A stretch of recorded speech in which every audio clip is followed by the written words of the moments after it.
What is sonship? Sonship is simply being called into a family.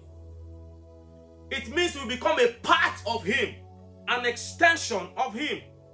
That's why we are being sent to do something, because we represent him. Jesus did not need to multiply himself, because he knows that since we carry the same blood now, the same name, anybody in my family can represent my family. We are now an extension. We are called to be an extension of God. We are called to be carriers of his essence. I hope you know that in the book of Genesis chapter 6, verse 3, we'll not read it, but I'll just explain the story. When man fell, God said to man, my spirit will no longer strive with man.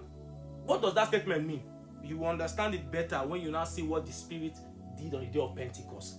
What made man divine was not that God created them, but that there was a spirit in man. And so when man fell, that spirit was taken away. So all of a sudden, eternity left man, and man could not live beyond 110 years. And so man roamed over the earth, not having the Spirit of God. Man became dust 100%. But when Jesus came, he reintroduced that thing that made Adam and Eve special in the beginning to us. And so now his spirit can now strive with us, that we are sure of this eternity that Adam and Eve once had in the Garden of Eden. So now we are an extension. Just how Adam and Eve in the Garden of Eden, we are extension to a point where they could name animals and God could chill.